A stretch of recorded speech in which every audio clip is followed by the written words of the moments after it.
Irmãos, boa noite a todos. Eu quero saudar a igreja com a graça e a paz do nosso Senhor e Salvador Jesus Cristo. Amém. Nessa noite eu quero agradecer a Deus pela igreja, pela maneira como ela trabalha, em especial o jantar dos namorados ontem, né, Pastor Messias? Foi muito lindo, muito lindo. E eu disse ontem à noite, no momento que eu tive para falar, que não foi feito aquele jantar, não foi feito com as mãos, mas foi feito com o coração, né? Então foi muito bonito. Passaríamos a noite toda ali, né? Mas a gente precisa caminhar, não é? Precisamos da nossa vida, a gente precisa viver esses momentos assim. Mas a maioria dos nossos momentos não são assim, tão confortável como foi o jantar dos namorados, né? A gente precisa sempre voltar para nossa casa, precisamos tocar a vida, não é assim?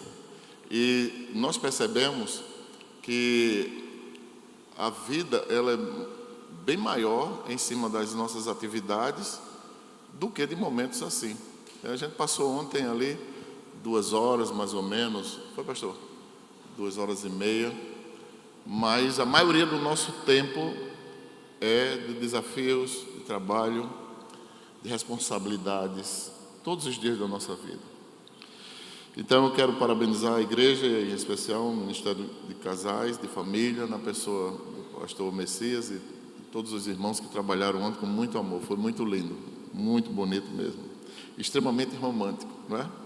Muito belo. Parabéns a todos e que nós, como falei ontem, somos os responsáveis. Deus nos chamou para promover o amor, não só o amor pelas almas perdidas, como foi conosco, mas também cuidar desse amor tão belo que Deus colocou, não é, no nosso coração, a paixão de um homem por uma mulher e de uma mulher por um homem, que é inato, algo belíssimo que Deus coloca, que desperta no nosso coração essa alegria de estar com essa pessoa todos os dias da nossa vida, dormir, acordar, ter filhos. Isso é muito bom, é muito bom. Então só Deus é quem promove algo tão bonito assim. Nós somos chamados também para testemunhar na nossa vida, os casados, aqueles que estão namorados, os noivos. Deus nos chamou para que a gente possa dizer ao mundo aí fora que nós somos felizes porque somos apaixonados por uma mulher. Os homens, as mãozinhas assim para cima, vamos dizer, nós somos felizes porque somos apaixonados por uma mulher. Amém. E as mulheres agora? Nós somos felizes porque somos apaixonados por um homem. Glória a Deus. Glória a Deus.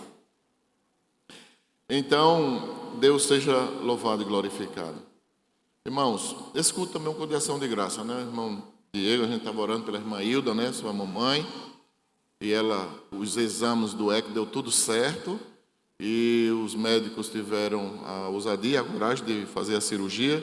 E a irmã Hilda, graças a Deus, está bem. Amém? E nós continuamos orando por ela para que ela possa retornar em paz. Ela ainda está no hospital ainda, né, Diego? Já está em casa? Glória a Deus. Glória a Deus.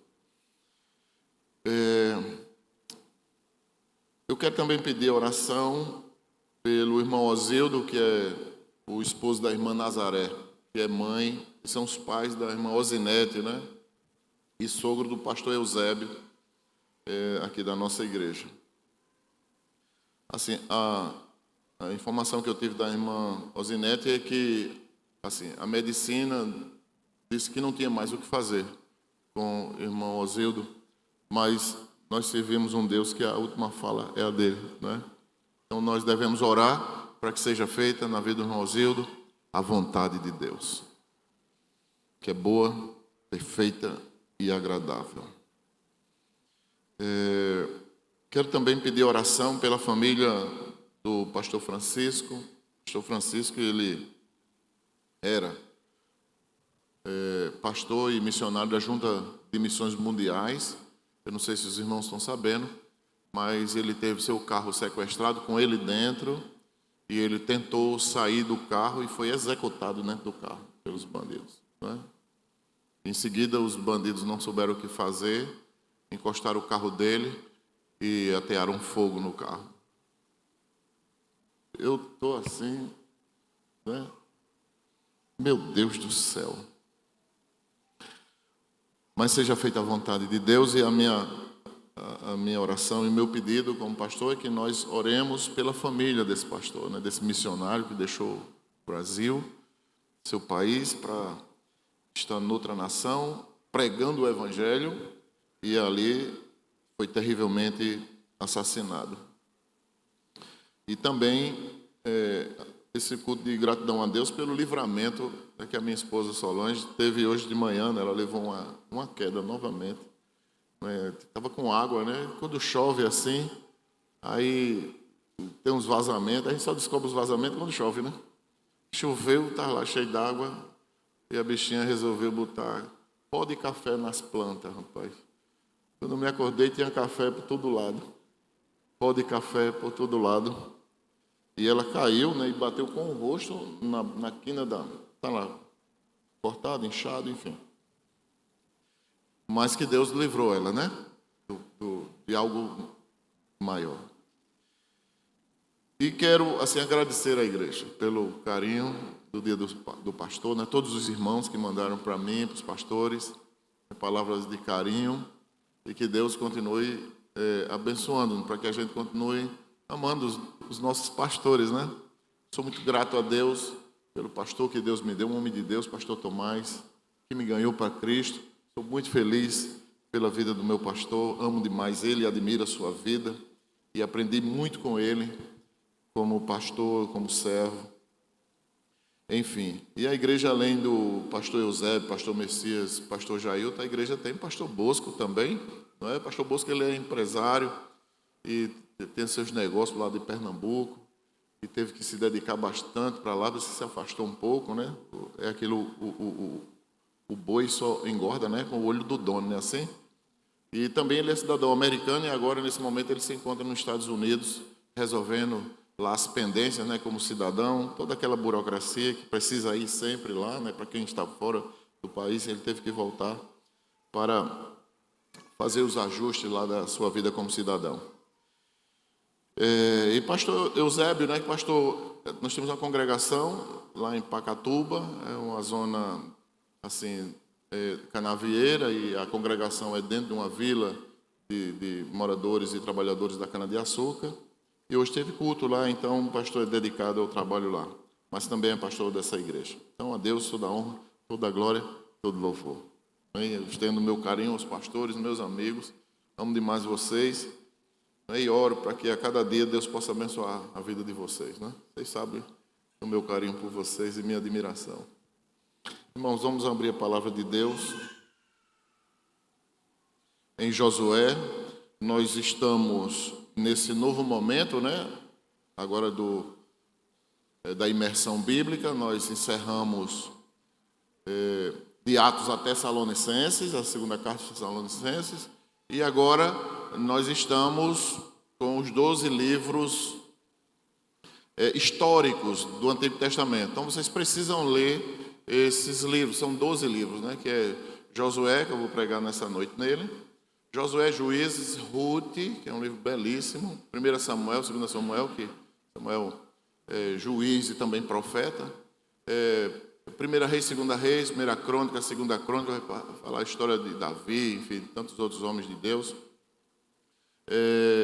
de Esdras, Neemias e de Esther. Então são 12 livros que você possa lê-los com muita atenção, porque certamente você vai ter o conhecimento, principalmente do Antigo Testamento, né? A história, ela é fundamental. Eu não sei se você nunca leu, mas leia, comece a ler capítulos jovens, tá? Então a leitura, ninguém perde nada com a leitura, ninguém perde nada com a história, pelo contrário, você cresce com o conhecimento.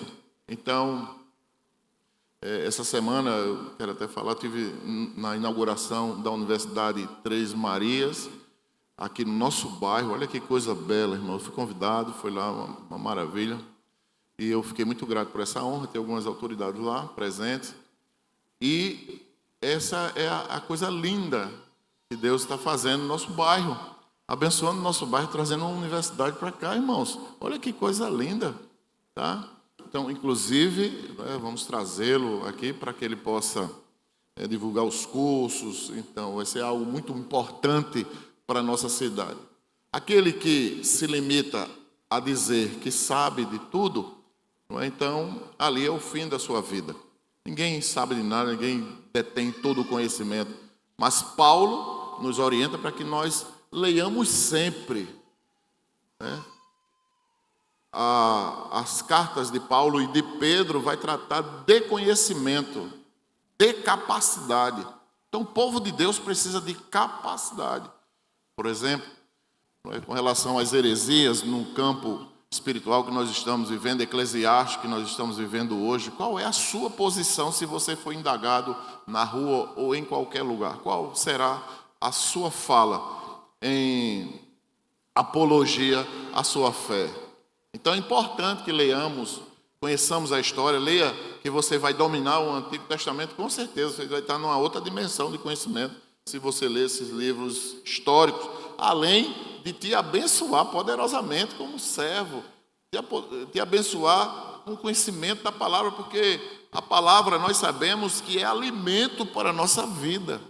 Quanto mais nós nos alimentamos da palavra, melhor ficamos como seres humanos. É importante demais a vida devocional, a vida de leitura e de prática da palavra de Deus. Então, irmãos, Josué capítulo 1, são 18 versículos. O texto sagrado diz assim: depois que Moisés, servo do Senhor, morreu, o Senhor falou a Josué, filho de Num, auxiliar de Moisés, dizendo: Moisés, meu servo, está morto. Prepare-se agora e passe este Jordão, você e todo este povo, e entre na terra que eu vou dar aos filhos de Israel.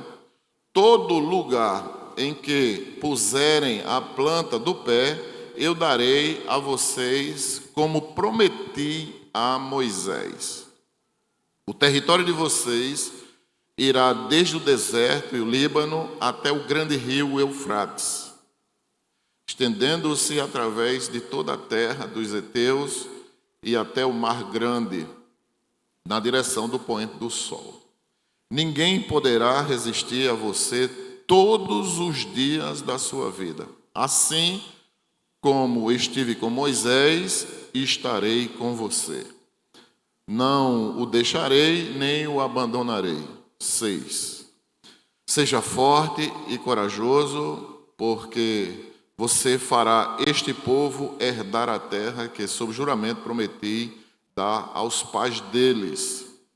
Tão somente seja forte e muito corajoso, para que você tenha o cuidado de fazer segundo toda a lei que o meu servo Moisés lhe ordenou.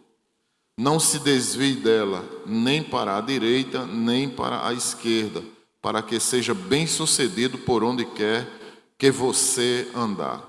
Não cesse de falar deste livro da lei. Pelo contrário, medite nele dia e noite, para que você tenha o cuidado de fazer segundo tudo o que nele está escrito.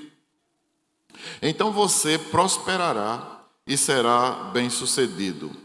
Não foi isso que eu ordenei? Seja forte e corajoso, não tenha medo, nem fique assustado, porque o Senhor, seu Deus, estará com você por onde quer que você andar. Louvado seja Deus. Então Josué deu ordens aos chefes do povo, dizendo: passem pelo meio do arraial e ordenem ao povo, dizendo: preparem a comida, porque daqui a 3 dias vocês vão atravessar este rio, para que entrem na terra que o Senhor, seu Deus, lhe dá, para que tomem posse dela. 12. Josué falou aos rubenitas, aos gaditas e à meia tribo de Manassés, dizendo: lembrem-se do que Moisés, servo do Senhor, ordenou a vocês, dizendo: o Senhor, seu Deus, está dando descanso a vocês e lhes dará esta terra. Que as mulheres de vocês, as crianças e o gado fiquem na terra de Moisés, que lhes deu deste lado do Jordão. Mas vocês, todos os valentes, passaram armados na frente de seus irmãos e os ajudarão, até que o Senhor conceda descanso aos irmãos de vocês, como deu descanso a vocês, e eles também tomem posse da terra que o Senhor, o Deus de vocês, lhes dá. Depois vocês poderão voltar e tomar posse da terra que Moisés, servo do Senhor, lhes deu por herança, deste lado do Jordão, para o nascente do sol. E eles responderam a Josué: tudo o que você nos ordenou, faremos, e aonde quer que você nos enviar, iremos. Como em tudo obedecemos a Moisés, assim obedeceremos a você. Tão somente esteja com você o Senhor, seu Deus, como esteve com Moisés. Todo homem que se rebelar contra as ordens que você der e não obedecer às suas palavras em tudo que você lhe ordenar, será morto. Tão somente seja forte e corajoso. Palavra do Senhor, que Ele nos abençoe. Oremos. Pai Santo, muito obrigado, meu Deus, por esse momento aqui com os teus filhos, esse dia tão maravilhoso, chuvoso. Pai Santo, muito obrigado. Receba a nossa gratidão por estarmos vivos sobre a terra, pelo Senhor ter nos acordado nessa manhã chuvosa. Ó Deus, como é bom a chuva. A vontade que nos dá sempre é de descanso. Ó Deus, de ficar repousando. Mas nós sabemos que os nossos desafios, Senhor, nosso trabalho é grande sobre a terra. Queremos te louvar por isso e estamos na tua casa de oração nessa noite. E saímos da nossa casa exclusivamente para adorar o Senhor nessa noite. Perdoa nossos pecados, ó Senhor, e eu te peço, ó Espírito Santo, que o Senhor nos ilumine, fala aos nossos corações, nos preencha nessa noite, Senhor, e que saiamos deste santuário cheio do teu Santo Espírito para o louvor da tua glória, que cheguemos na nossa casa com segurança e durmamos todos bem e nos acordemos nessa segunda-feira cheios de alegria em nosso coração. Nós oramos, é no nome de Jesus. Amém.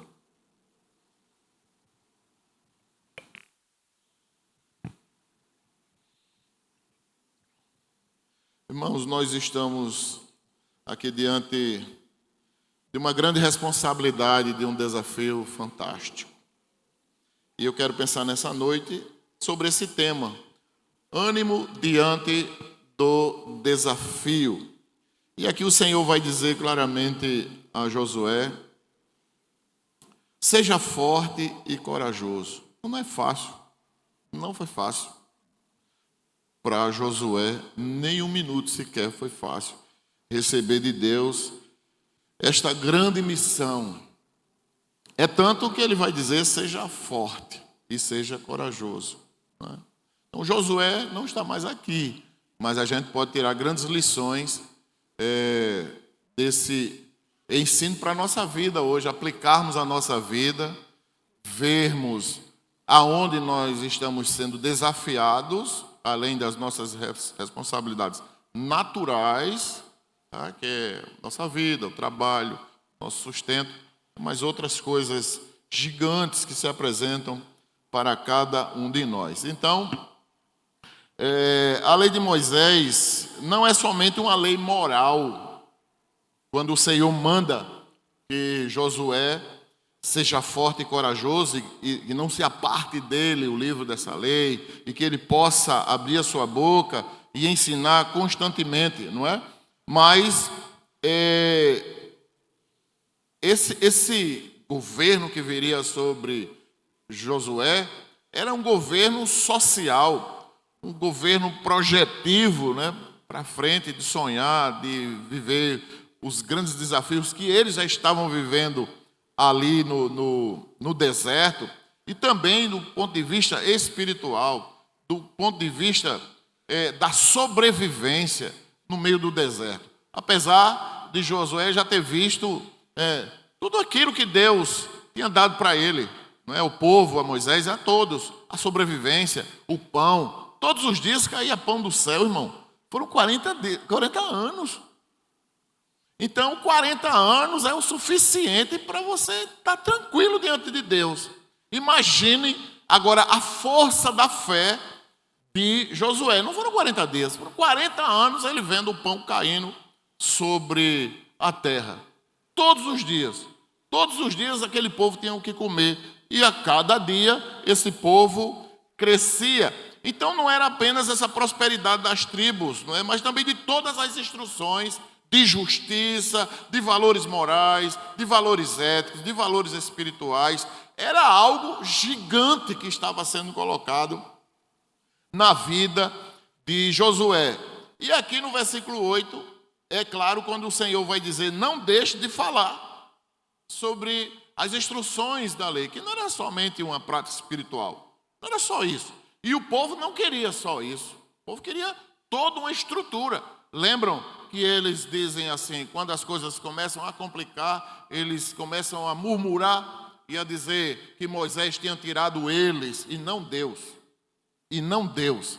Tinham tirado eles lá do Egito, que era melhor eles voltar porque eles tinham que comer. Então as coisas estavam extremamente difíceis para Moisés, mas ele aceitou e eu posso imaginar a luta que foi. Ele disse sim, claro, mas não foi fácil para ele.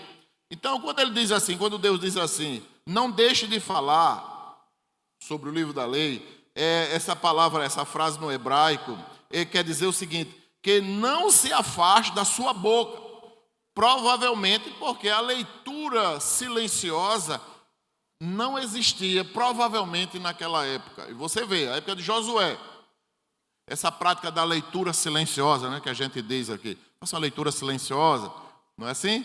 Então, naquela época não se tinha isso. Ou seja, a fala precisava ser sempre alta. É tanto que no capítulo 8, versículo 30, do livro de Atos dos Apóstolos, a Bíblia diz que Deus perguntou a Filipe se ele estava disposto a obedecer a Deus, a atender uma necessidade que Deus estava precisando naquele momento, o Senhor Jesus, e Filipe se dispôs, foi trasladado, caiu atrás daquele eunuco, e ele correu atrás e ouviu quando ele vinha lendo em alta voz. O que? O livro diz a isso. Como é que ele sabe disso? Porque ele vinha falando em voz alta, porque essa leitura silenciosa que a gente tem hoje, não tinha naquela época. Então Deus vai dar a ordem a Josué que não saia da sua boca o livro dessa lei. Então ele tinha que falar sempre, não é? Em alta voz. Toda leitura que ele fosse fazer tinha que ser em alta voz. Então, Josué aqui é comissionado e essas promessas de instruções sobre a vida de Josué de 1 a 9, né, quando Deus vai estabelecendo tudo direitinho, acalmando o coração de Josué, dizendo, seja forte, corajoso, porque não é fácil liderar o povo de Deus. Não é fácil. E principalmente o povo único, né? Como só existia o povo de Deus naquela época, não existia hoje. Igrejas espalhadas por toda a face da terra. Hoje não tem como levantar um líder para conduzir o povo de Deus hoje. Terá no futuro, mas hoje não. Então, o manto de Moisés aqui recai sobre a vida de Josué. Isso assusta ele. Por que assusta? Porque numa situação com Miriam, quando Miriam dá ouvido ao povo para falar de Moisés, criticar a vida de Moisés, Arão escuta, não fala nada, não fala absolutamente nada. E Miriam, em vez de repreender aquele indivíduo que chegou para criticar Moisés, falar da vida de Moisés, então Deus ficou calado naquele momento. Ela, em vez de dizer, repreendê-lo, dizer, como você se atreve a falar de um homem de Deus? Não é? Você, por acaso, é cego ou cega que não vê o que Deus fez através da vida deste homem? Você é cega ou cego, né? Então, hoje também está muito comum, né, essa fala contra os líderes, os homens de Deus. Então, pastorear hoje não é fácil, dado a esse comportamento que, lamentavelmente, se estende aos dias de hoje. E Deus age de muita misericórdia, porque aqui com Miriam aconteceu diferente. Quando ela fica tranquila, em vez de repreender aquele indivíduo, não. Ela ficou calada e, poucos dias depois, Deus se apresenta para ela. Diga aí, imagina, hein? Deus se apresentou para Miriam naquele momento e perguntou por que ela não repreendeu aquele homem que falou de Moisés. Olha só, gente. E Deus pergunta, qual é o profeta que eu tenho falado pessoalmente com ele? Miriam ficou calada. E Deus vai dizer, eu tenho falado com os profetas através de enigmas, mas com Moisés eu tenho falado face a face. Olha aonde Miriam se meteu. Como diz, pegou em bomba. Deus, nessa hora, ele sai da presença tanto de Miriam como de Arão. E, de repente, quando Deus sai da presença deles, ela fica leprosa. Fica da cor dessa cadeira aí, branquinha, toda leprosa. E ela ia morrer, Deus ia matá-la. Aí, por que Arão não? Porque, provavelmente, Deus não permitiu que Arão também ficasse leproso, porque ele estava presente naquele momento. Não é? E aí... Deus não permitiu isso, talvez, porque ele era sacerdote e ia atrapalhar demais a vida da liturgia dentro do tabernáculo ali no deserto. Então Deus ali não permite, mas deixa Arão desesperado. E ele agora reconhece seu pecado e vai até Moisés e intercede a Moisés que tenha misericórdia dele e da irmã dele, Miriam. E aí Moisés, que a Bíblia vai dizer que nesse texto que Moisés é um homem manso, nunca houve um homem tão manso como Moisés, e aí ele vai pedir a Deus que o Senhor tenha misericórdia da sua irmã. Olha que coisa bela, né? É a beleza de um pastor, não é não, irmãos? Como é bom a gente ver essa beleza, a gente aprende com... Temos que ser assim, os pastores têm que ser assim, mansos, calmos, serenos, e tranquilos. É verdade que às vezes nós esquentamos a cabeça, claro, porque as negligências espirituais são grandes. O pastor sofre demais quando você instrui os irmãos e daqui a pouco chega a eles com a vida estragada, não é? Acabada, desmantelada. Então o pastor fica triste e fica irritado. Eu particularmente fico irritado, não é? Porque são tantos anos ensinando e de repente chega um ali com o pé na jaca por negligência e, enfim, coisa semelhante. Então, o que é que nós percebemos aqui? Que Josué olha para isso e diz, meu Deus do céu, e agora como é que vai ser? Mas lembra que Deus disse a ele, que assim como ele foi com Moisés, seria também com ele. Então isso fortalece o coração de Moisés, que é chamado de servo, né? Êxodo 14:31, e viu Israel a grande mão do Senhor, que mostrará aos egípcios naquele momento com as pragas, e temeu o povo ao Senhor, e creu no Senhor, e também Moisés, seu servo. Então isso também precisava ser característica na vida de Josué. Tinha que ser essa característica na vida de Josué. Então, irmãos, a continuidade da sua obra com Moisés era destacada nesse capítulo. E ocorre repetidas vezes com relação a essa vida de Moisés que recai agora sobre ele. Então, Deus continua mandando o pão. É o primeiro sinal, Deus continua mandando o pão. Moisés está morto, vocês sabem disso. E agora Josué começa a ver, e o povo começa a ver, que o pão continua chegando. A carne continua chegando a alimentar aquele povo. Então isso começa a caracterizar esse poder de Deus na vida de Josué, a presença de Deus. E isso vai edificando essa vida de Josué como servo de Deus. E o que é que ele faz? Ele edifica um altar. E a gente começa a aprender com Josué, também com Moisés, a agir dessa maneira. Todas as bênçãos que nós recebemos, devamos fazer sempre um altar para Deus. Você pode fazer na sua casa. Não é só na igreja não que você vem e faz o culto de ação de graças. Claro, isso não está errado não, está certo. Mas você deve também ir lá na sua casa, nas suas orações, na sua mesa de estudo, aonde você estuda, aonde você se reserva para conversar com Deus, para falar com Deus. É lá que você também agradece a Deus por tudo que Deus tem feito. E aqui na igreja, porque tomam a visão de todo mundo. E quando a gente diz, eu quero agradecer a Deus por tal vitória, por coisas semelhantes, então toda a igreja também é edificada. Então o altar é fundamental para a vida espiritual dos homens. Então a gente percebe aqui que Josué ele não vai fugir disso.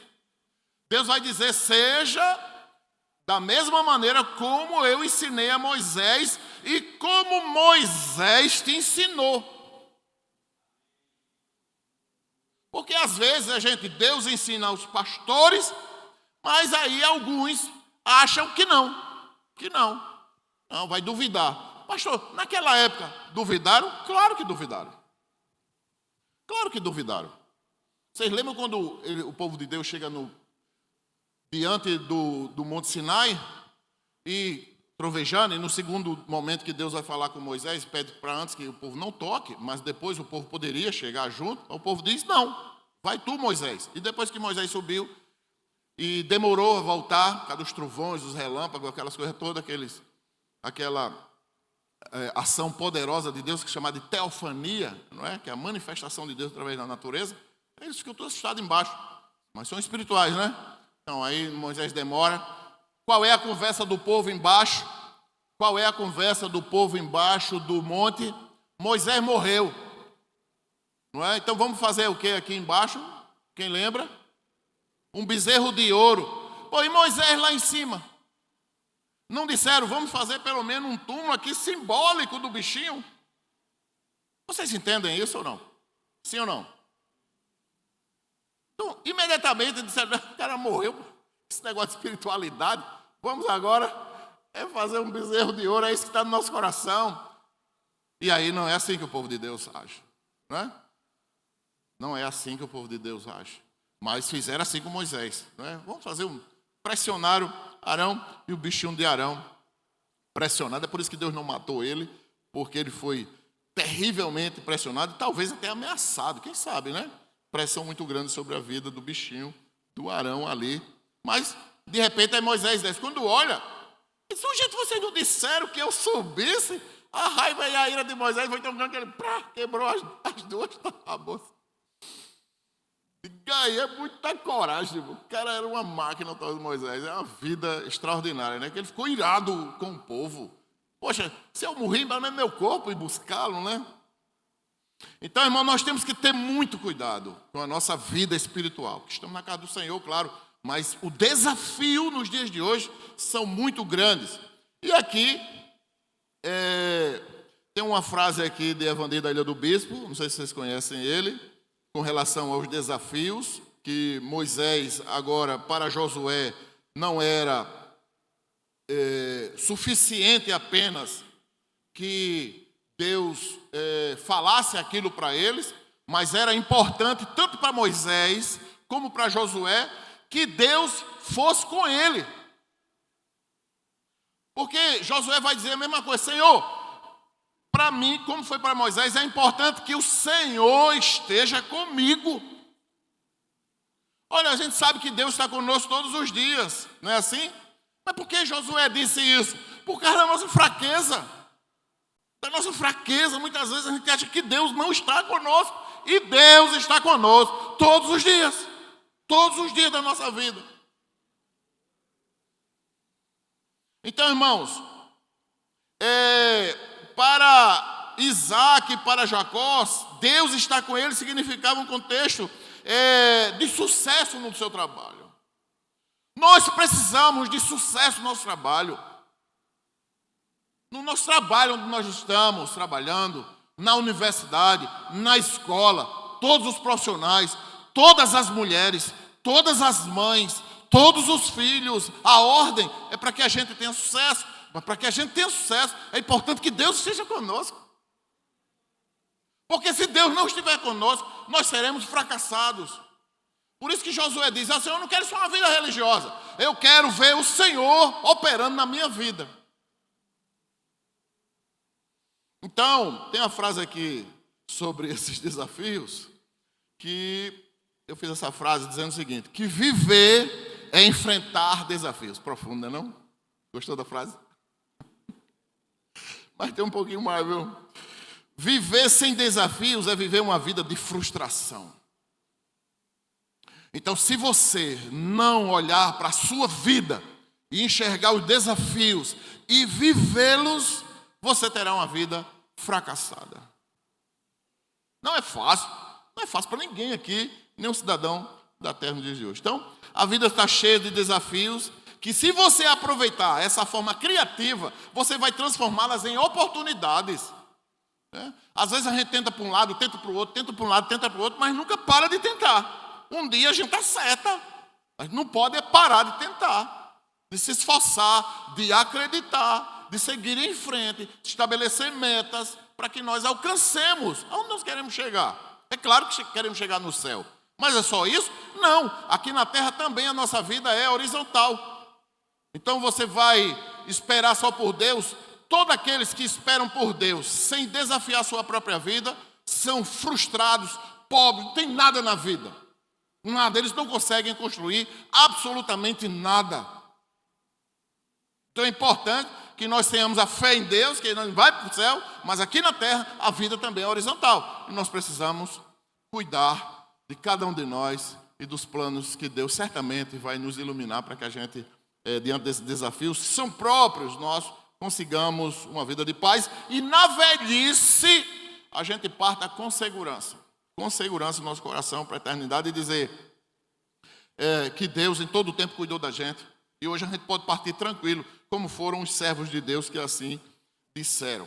E aqui tem uma frase de Martin Luther King, que ele diz assim: a verdadeira medida de um homem não se vê na forma como ele se comporta em momentos de conforto. Presta atenção, viu? Presta atenção nessa frase de Martin Luther King. E de conveniência, mas em como se mantém em tempos de controvérsias e desafios. Olha só. Então, você está confortável, cheio de saúde, carro, dinheiro, tudo dando certo. Então, essa não é a maneira de você perceber que esse homem se comporta de maneira correta. Fica aí. Você vai ver esse homem, se ele tem realmente o equilíbrio na sua vida, se nos momentos de controvérsias e de desafios da vida dele, ele se mantém do mesmo jeito. A vida dele não varia. Por exemplo, na casa do Senhor, ele não perde o foco. Na sua vida, na família, ele não perde o foco. Com seus filhos, não perde o foco. Ele é a mesma pessoa, ou ela é a mesma pessoa dos momentos de desafios. Posso ouvir um amém bem forte? Que essa é a palavra do homem de Deus. Clarice Lispector, no seu livro Perto do Coração Selvagem, ela vai dizer essa frase: viver em sociedade é um desafio porque às vezes ficamos presos a determinadas normas que nos obrigam a seguir regras limitadoras do nosso ser ou do nosso não ser. Olha só que desafio aqui que ela coloca para que a gente pense. Então, o que ela quer dizer com isso aqui? Que há duas personalidades na nossa vida. Existe a personalidade, ela quer dizer nessa frase aqui, que existe duas personalidades que nós já temos. Uma é a personalidade objetiva e a outra personalidade é a subjetiva. A personalidade objetiva é essa que nós estamos mostrando aqui. Todos nós nos conhecemos, sim ou não? Todos nós nos conhecemos. Agora, a subjetiva é aquela que às vezes nem mesmo nós conhecemos-nos. E eu tiro isso não só pela frase dela, desse livro extraordinário, mas é também como psicólogo. Não é psicólogo. Hoje eu consigo fazer algumas avaliações e escutas, e quando eu pergunto assim, você conhece você? A pessoa passa assim, minutos pensando, eu preciso intervir, não é? Porque dificilmente elas se conhecem. Elas dificilmente falam sobre si. Agora, da sua vida social ou de outras pessoas, elas falam com muita segurança. Claro, como pastor também tem me dado essa grande experiência, mas de uma maneira mais profunda, a psicologia tem trazido essa grande verdade que é trazida aqui sobre a personalidade objetiva. Então, quem nós somos? O que nós saberemos dizer ao certo sobre nós? Então, uma coisa aqui, nesse livro, ela vai ter a certeza absoluta que sempre devemos ser autênticos. Nós devemos ser sempre autênticos. Ser quem nós somos na realidade. Amém, irmãos? Precisamos ser quem nós somos, né? E às vezes nós somos quem não queremos ser, ou queremos ser e achamos que isso vai fazer com que a gente seja alguma coisa na vida e que não é. Então, por exemplo, um grande filósofo, Parmênides, século IV a.C., ele responde sobre essa questão desse sentimento de você, como a sociedade nos dias de hoje, como desafio viver sobre esse sentimento. Olha, quantos séculos atrás esse homem vai dizer a seguinte verdade: se buscarmos nosso conhecimento pelo mundo sensível, estaremos no caminho do erro. Então, como é que as pessoas fazem? Estão vivendo no sentimento. Estou sentindo hoje, estou sentindo. Até no meio do povo de Deus, não é assim? Deixa a Bíblia de lado. Eu estou sentindo que Deus está dizendo isso. Você está sentindo nada. O que você está sentindo é uma dor de barriga espiritual. É uma desinteria espiritual que você está sentindo. Eu estou sentindo isso. Está sentindo coisa nenhuma, mentiroso. Você tem que sentir a partir da razão, de que você examina as coisas de Deus. É por isso que Josué vai ser esse cara extraordinário. Senhor, se o Senhor não estiver comigo, eu não irei para lugar nenhum. E aí, é o mesmo caráter de Moisés, aprendeu direitinho, não é? Sobre o pupilo de Moisés, aprendeu direitinho aqui, irmão, sobre essas coisas. Então, Parmênides, ele vai responder o seguinte, presta atenção: se buscarmos nosso conhecimento pelo mundo sensível, estaremos no caminho do erro, pois o mundo sensível está em constante mudança, mas o verdadeiro conhecimento não se baseia naquilo que não tem estabilidade e permanência. Olha só. Então, Senhor, eu quero ver o pão caindo. Senhor, eu quero ver a carne caindo. E ele diz o seguinte: olha o que Deus faz, irmãos. 3 dias. Moisés, o bichinho de Moisés, sobe no Monte Nebo, ele olha para frente, Deus permite ver. Eu não sei quanto tempo, a Bíblia não diz, mas eu posso imaginar que Moisés ficou olhando, não é, para o Rio Jordão, ficou olhando ali para Gilgal, enxergando provavelmente a cidade onde estava Raabe. Qual é a cidade que estava Raabe? Jericó. Ele olha de longe e vê Jericó, então ele fica contemplando tudo aquilo. E aí Josué segue no caminho. E a ordem? Deus já deu a ordem para ele conversar com todos eles. E aí ele chega diante do Jordão. Que período ele chega no Jordão? Final do inverno. O sol já chegando, o verão chegando, e ele chega perto da margem do rio. Quando ele olha, o Rio Jordão, nesse período, está de ponta a ponta, de margem a margem. Por quê? Porque os montes lá, como o Monte Hermon e os outros montes ali do extremo oeste, daquela região, é tudo cheio de neve. Então está derretendo toda a neve, então o volume d'água é gigantesco, irmãos. E a ordem de Deus é que entre os sacerdotes com a arca. E ele olha assim, ele diz: vai morrer todo mundo, porque a água descendo de mundo abaixo. Quem é que fica num rio cheio descendo de mundo abaixo? Quem é que se segura? Me diga. São esses detalhes importantes da vida. Se Deus não fosse com ele, meu irmão, a gente não estaria aqui. Como é nosso futuro? Se nós não formos fiéis a Deus hoje, como será a igreja do futuro? Como se nós não testemunharmos para os nossos filhos? Então é dessa maneira. Segundo os estudiosos, dizem que naquele momento só homens como gladiadores poderiam entrar no rio daquela forma. Aquelas máquinas, aqueles homens fortes, é que poderiam talvez enfrentar aquela água. E o que é que Deus diz? Que entre os sacerdotes com a arca, até o meio do rio. Irmão, meu Deus do céu. E aquele povo é esse povo que Deus quer também no dia de hoje. E que diga também para os pastores: pastor, quando você for, nós iremos. Nós iremos. Quer encarnar um pastor, quer que a gente vá para a igreja, quer que a gente evangelize. Não é quinta-feira, foi uma bênção, não foi não, irmão? Foi uma bênção. Você estava aonde? Aonde quinta-feira? Não é? Não foi? Por que você não foi evangelizar? Então é isso. Cadê a fidelidade? Cadê a força do povo de Deus? Irmãos, Deus está olhando para isso ou não? Deus está vendo isso ou não está? Claro que está. E aqueles homens, você entraria? Um sacerdote, um homem forte como o pastor Jailton, o Messias, forte, está aí na corifeia, está forte, está fraco, está forte, está fraco, está forte. Tu entraria com a água te levar de mundo abaixo? Tu com quase 2 metros de altura, desse jeito? Hein? Quando ele entrasse mais Jailton e eu também, com o joelho desse jeito, só a graça de Deus, aí, entrando de mundo abaixo, carregando todo mundo.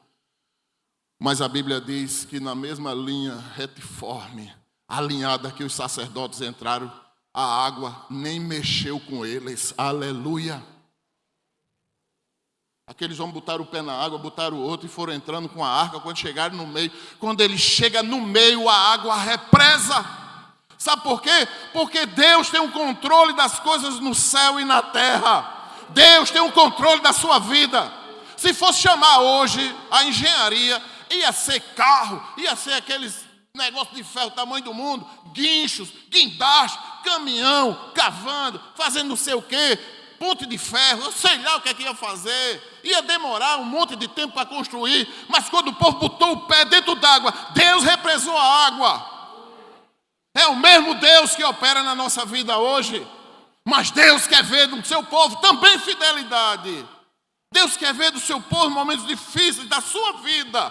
Porque, irmãos, nós somos infiéis. Não é porque nós não vemos a igreja, nós somos infiéis na nossa vida com Deus. Nós somos infiéis no dia a dia com Deus. Não é porque no domingo não vem.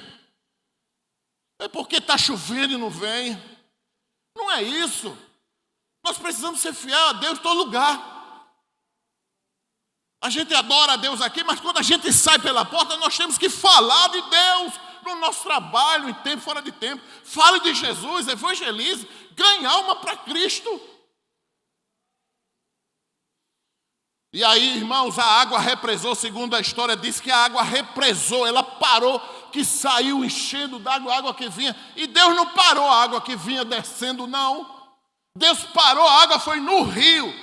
Inxal e Rude é o lugar, e aí é nesse lugar que Elias atravessa, pés enxuto, vai para o outro lado, Deus arrebata ele, Josué volta, joga a capa, o rio abre, e novamente ele passa, porque ele crê no Deus Todo-Poderoso. É nesse mesmo lugar que João Batista vai batizar o povo, e dizendo: arrependei-vos, porque é chegado o reino de Deus.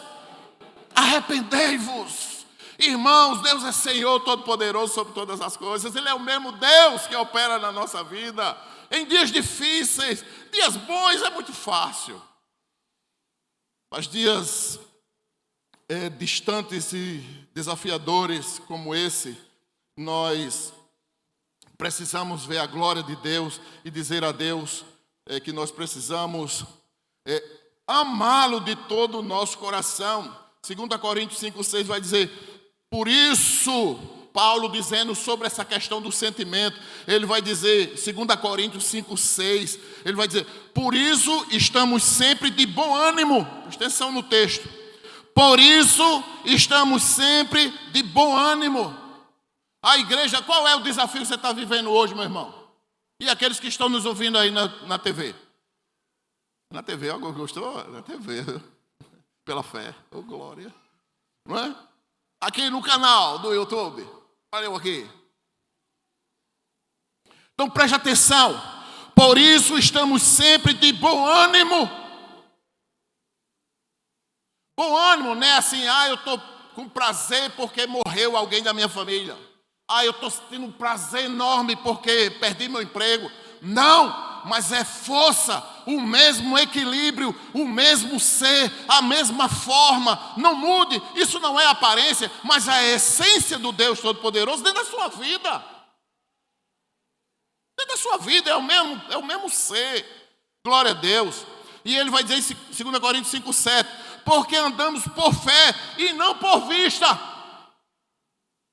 Não por vista. Como é que o povo está se comportando hoje? Do sentimento. Aí o sentimento faz ele ter prazer nessas coisas de vir à casa do Senhor ou não, de servir a Deus ou não.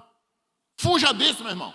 Nós vivemos pela fé. E a fé é aquilo que Josué disse: eu quero ver o Senhor comigo. Eu quero que o Senhor esteja comigo, assim como foi com Moisés.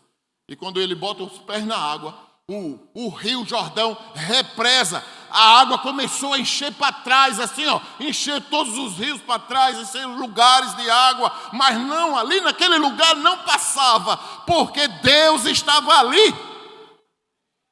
E a água represou para trás. Ela não subiu, foi tão montanha, não. Ela represou para trás. Louvado seja o nome do Senhor e Salvador Jesus Cristo.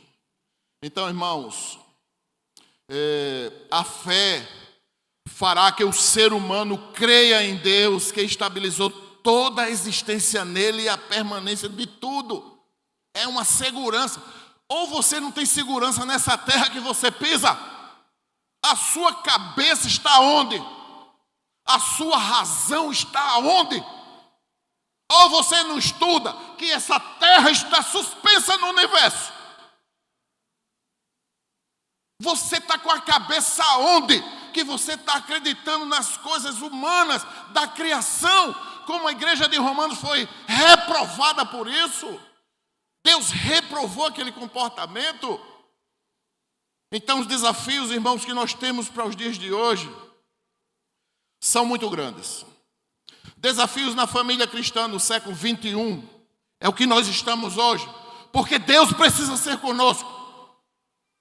Se Deus não for conosco nesses dias de hoje, nós não vamos para lugar nenhum. Quais são os desafios? Vivemos num mundo preocupante. Nós vivemos num mundo preocupante. Os heterossexuais têm desprezado o casamento e a formação de uma família. A maioria dos homens hoje no mundo aí querem casar? Não querem casar. Estão fugindo do casamento. Ninguém quer casar mais. Por várias razões que a gente não vai explicar aqui. Uma delas é a facilidade do sexo. Agora, por outro lado, os homossexuais vêm lutando por esse direito. Em parte estão certos, porque são os filhos de pais negligentes que fazem filhos em todo que é lugar, deixam esses meninos abandonados nas casas de acolhida, e aí a justiça com a mão na cabeça, sem saber como vai dar esses meninos para serem adotados, que é uma luta muito grande, porque precisa conhecer o comportamento desses pais, porque podem ser abusadores. Então, é um mundo complicado. Então, irmãos, a família bíblica, olha o desafio, está sendo desconstruída. A família bíblica está sendo desconstruída. Quantos casais não já pensaram em deixar suas esposas? Quantos casais? Já passou pela sua cabeça de desistir do seu casamento? Já passou? Já passou pela sua cabeça de desistir da sua esposa, dos seus filhos? Já passou? Então esse é um grande desafio. A gente manter a nossa casa, manter a nossa vida, a nossa família na presença do Deus eterno.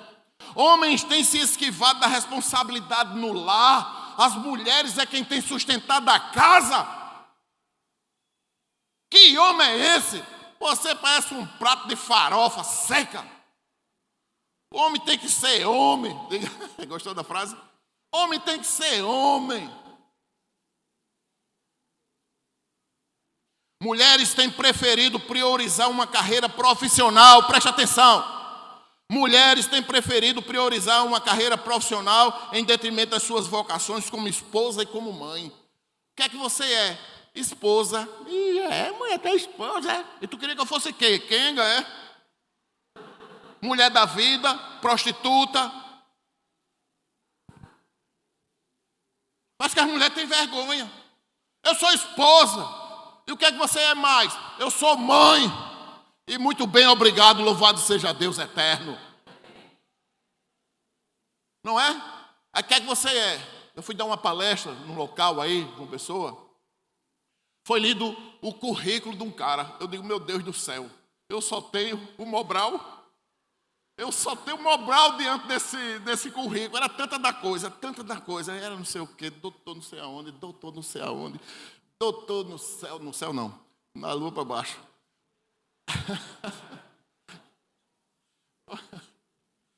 Aí eu digo, meu Deus, estou perdido aqui, Jesus, me ajude. Cadê a família? Está onde? Que adianta você ganhar o mundo todo e perder sua família? Que adianta? Esses filhos que Deus deu a vocês para ele dizer assim, o meu herói é o meu pai. O meu herói é a minha mãe. Então, está atrás aí da acessibilidade ou seguindo Belzebu pelo Instagram, seguindo os Belzebu da vida. Então, irmãos, são esses desafios. Crianças vêm sendo terceirizadas, erotizadas, expostas a todo tipo de risco, longe da proteção e da vigilância dos seus pais. Que é isso? Porque as mães não querem ser mãe? Meu Deus, me ajude, já são 8 horas, meu Deus.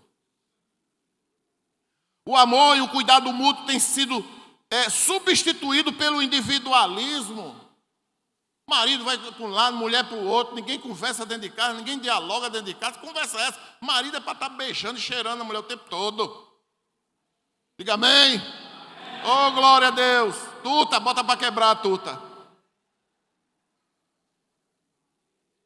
Receba. Oh, glória a Deus. Então, irmãos, o amor e o cuidado mútuo têm sido substituídos por isso. O que é isso? Pelo individualismo. Se nós somos um. E aí, o povo judeu, para os gregos, romanos, foram sempre chatos. Presta atenção. Por quê? Pergunta por quê? Porque os gregos, quando dominaram as províncias todas daquele mundo antigo, e os romanos também, eles chegavam e aplicavam os seus deuses. E as nações diziam, não, tudo bem, mais um Deus. Aceitavam com muita alegria. Muito bom. Nossos costumes. Tranquilo. Quanto mais, melhor. Quanto mais, melhor. Quanto mais, a gente quer mais. E aí, quando chegava para a província do povo de Deus, de Israel, dos judeus, quando chegavam para ele, nós trouxemos aqui os nossos usos e costumes. Não. Nós somos dominados por vocês, mas nós temos a nossa forma de viver. Chegavam e nós temos o nosso Deus aqui que é César. Vamos colocar César aqui? Não, a gente se submete, a gente obedece aqui. Mas nós temos um único Deus, que é o Deus Jeová, o Todo-Poderoso que fez os céus e a terra. Não há outro Deus além do nosso Deus. Aleluia. Por isso que o povo de Deus é chato. Por isso que vocês perdem, são chatos. Por causa disso. Não fujam disso. Não fujam disso. Amém, irmãos? O Império Romano, preste atenção. O Império Romano chegava como o grego. Nós temos que mostrar o nosso peitoral, os machos. O cara olhar para um homem, uma mulher olhar para um homem, uma máquina sem roupa, suado, com aqueles olhos. Suado não, com aqueles olhos. Os caras musculosos. A mulher vai ficar doida, meu irmão. E as mulheres tudo nua, os homens vão ficar doidos. Doido, quem que não fica? Quando chegava lá, disse, olha, a gente precisa, lá nós cultuamos o corpo, é todos os homens tudo nu, pelado. Aqui não. Aqui nós vamos usar as nossas roupas simples, mas que agradam a Deus. Por isso que o povo era chato. Por isso que há toda essa questão do semitismo, antissemitismo, todas essas coisas. Por quê? Por quê? Porque o povo é chato, o povo de Deus é chato. Então, irmãos, não podemos aceitar isso de maneira nenhuma. Nós somos responsáveis pelos nossos atos. E aqui tem uma frase de Jean-Paul Sartre, grande filósofo, né? E a Bíblia diz que nós devemos ler tudo e reter o que é bom. E aqui tem algo fantástico desse grande filósofo. que trata dessas questões da essência, da existência e também da realidade no seu trabalho. E aqui ele vai dizer o seguinte, preste atenção, e aí eu estou caminhando para encerrar. Ele diz assim, sobre a individualidade do ser. Então o que é que Jean-Paul Sartre ele vai dizer aqui? Ninguém pode simplesmente dizer, olha a cabeça desse homem. Ninguém pode simplesmente dizer, foi minha natureza,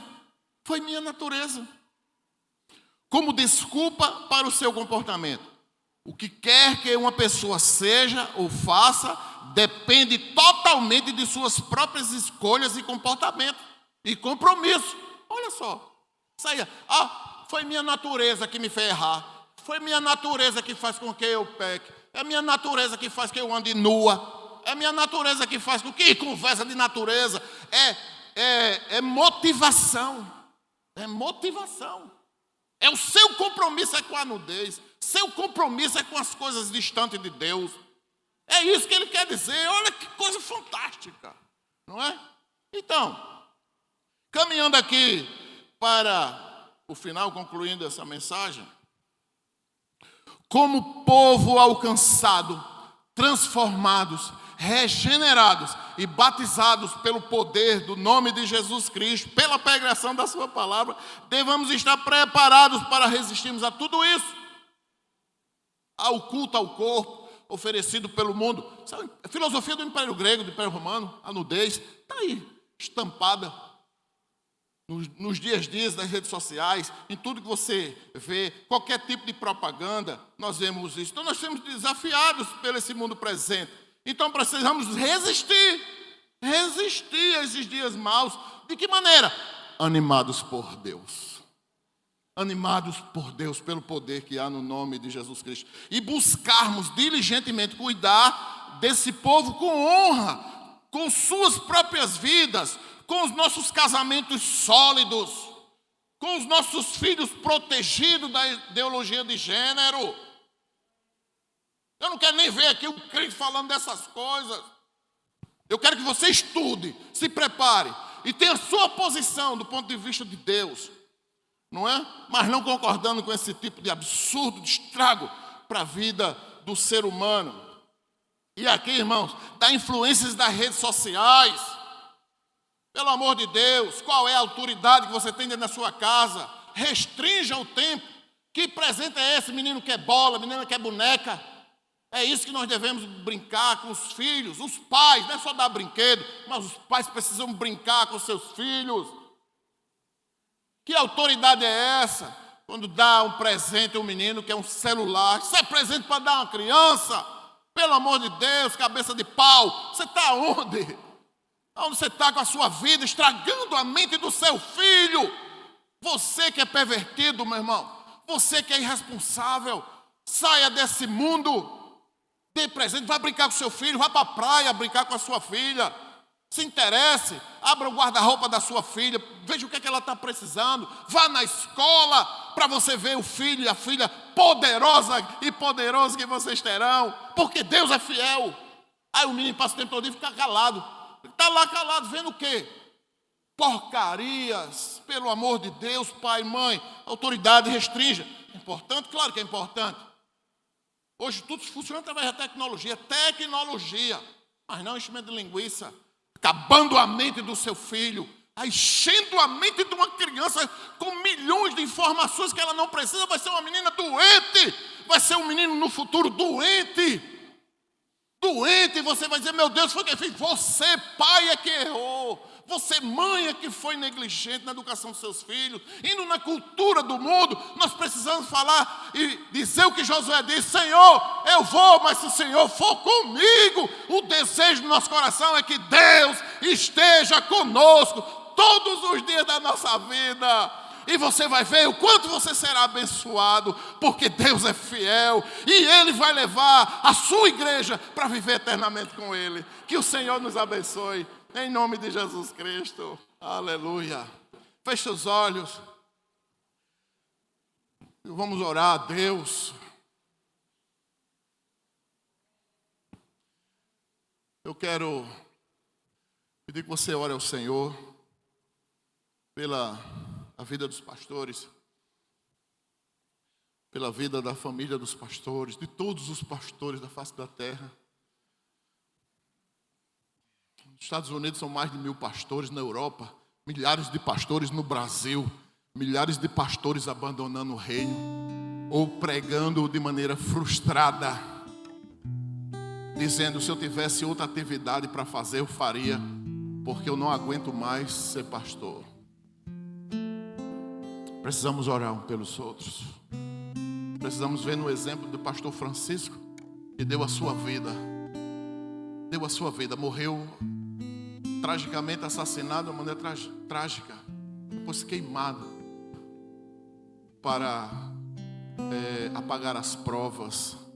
Mas Deus viu tudo. Deus viu o plano de Caim para matar Abel.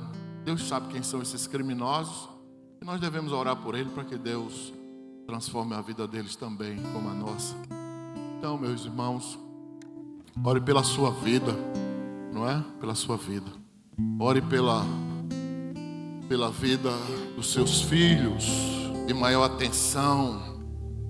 Como é que você está? Você não está tendo tempo mais para sua família, para sua casa?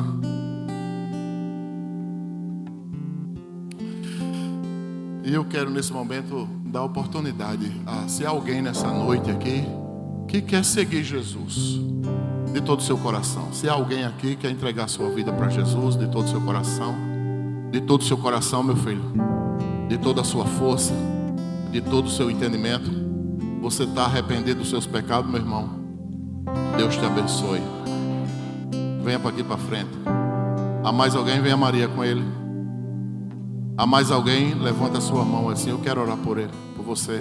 Há mais alguém? Levanta a sua mão. Eu quero orar por você. Há mais alguém? Levanta a sua mão. Eu quero orar por você. Levanta a sua mão. Eu quero orar por você. Corajosamente, levanta a sua mão. Messias, vem aqui na frente também, pastor. Vem aqui. Venha, pastor Jair. Venha nessa noite. Vocês vão orar pela família. O pastor Messias vai dar a bênção apostólica, encerrando, não é? Glória a Deus. Cadê Maíne? Maíne, levanta sua mãozinha, minha filha. Venha para cá, Maíne. Venha, minha filha, para cá.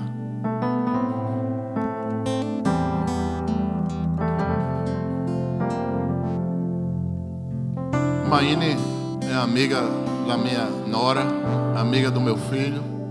Ela trabalhou com ela no aeroporto. E eu conheci Maíne nessa amizade, que elas são muito amigas.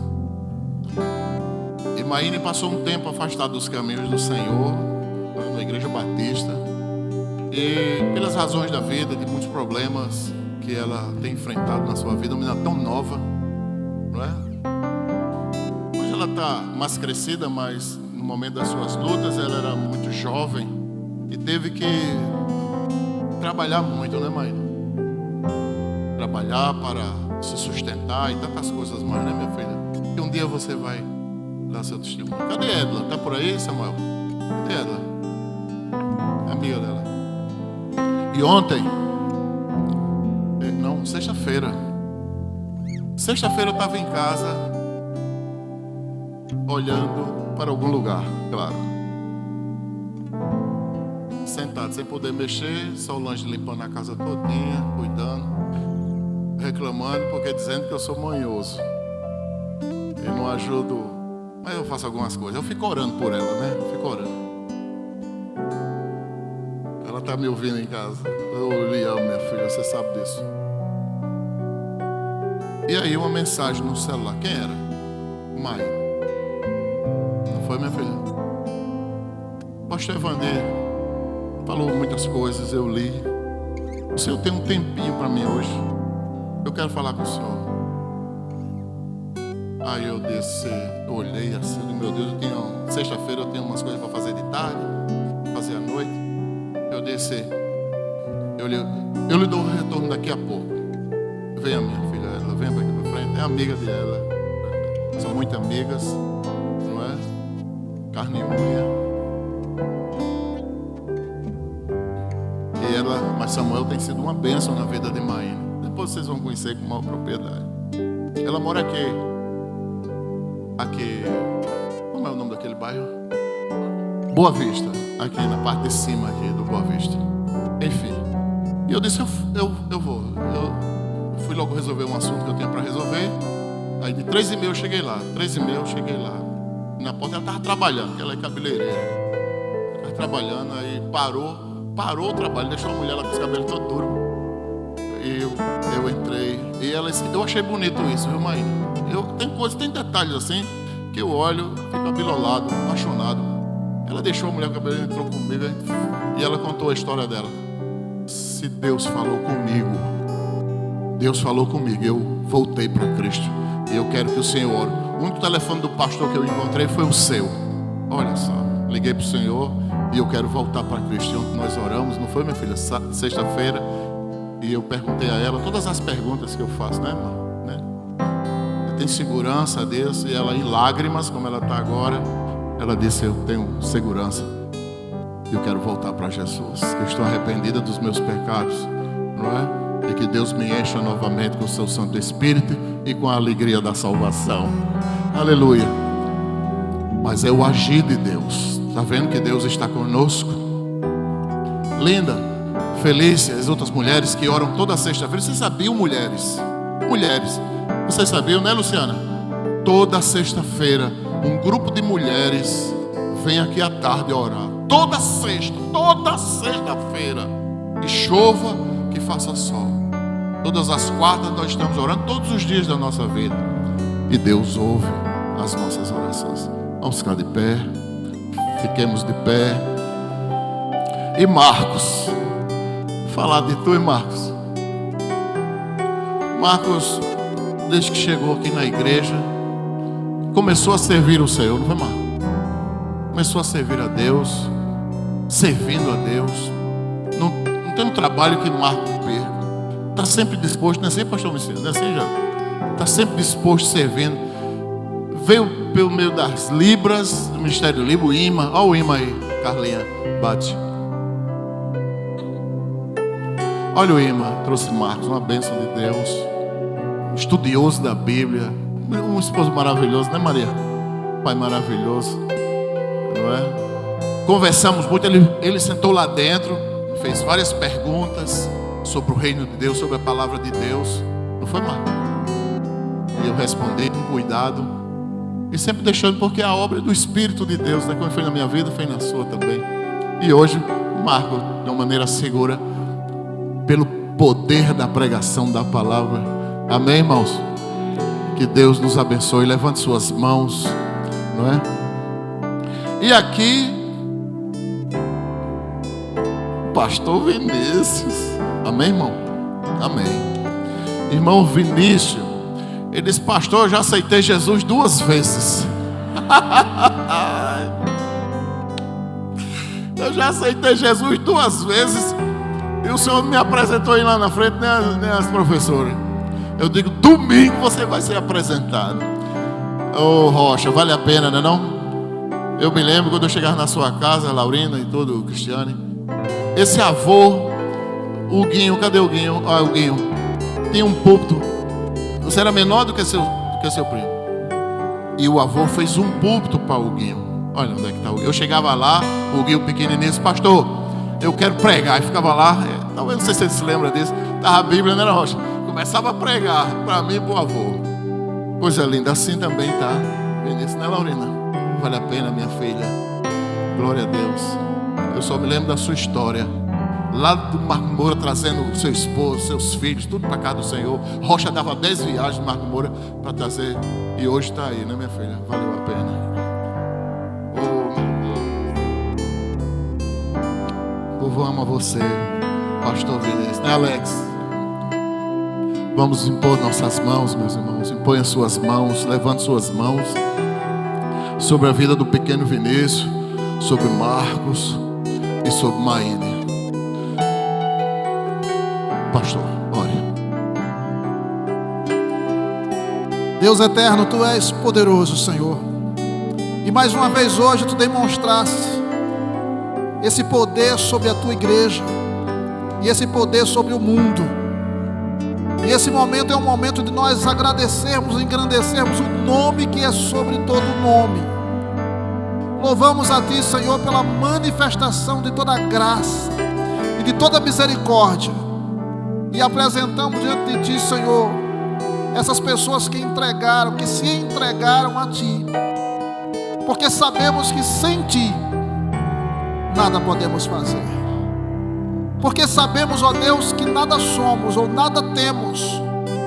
Sabemos que a Tua palavra em nós é o motivo de graça e de glória.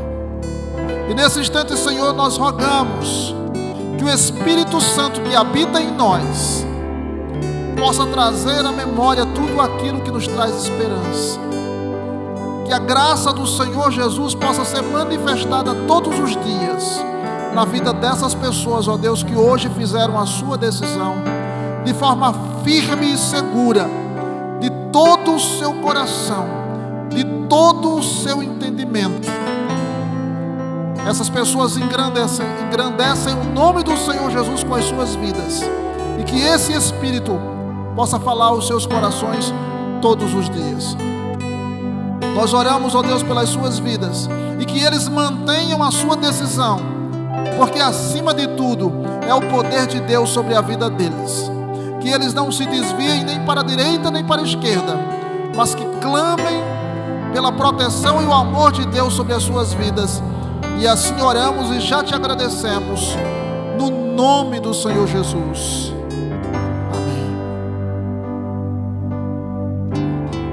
Querido Deus e amado Pai, Tu és o mesmo ontem, hoje e eternamente. Muito obrigado, Deus, por podermos Te adorar. Agora nos conduz em paz para os nossos lares, refletindo tudo o que aqui o Senhor, ó Deus, manifestou através do Teu povo. E que o amor de Deus, nosso Pai, a graça redentora do nosso Senhor e Salvador Jesus Cristo, a comunhão e as doces consolações do Espírito Santo do Senhor repouse sobre essa igreja, sobre o povo de Deus espalhado por toda a face da terra, hoje e para todo sempre. Amém, amém. Que Deus abençoe a todos, né? Abraço seu irmão, e também vivamos mais um momento de comunhão na cantina, no espaço gospel, desfrutando deste momento maravilhoso, em nome de Jesus.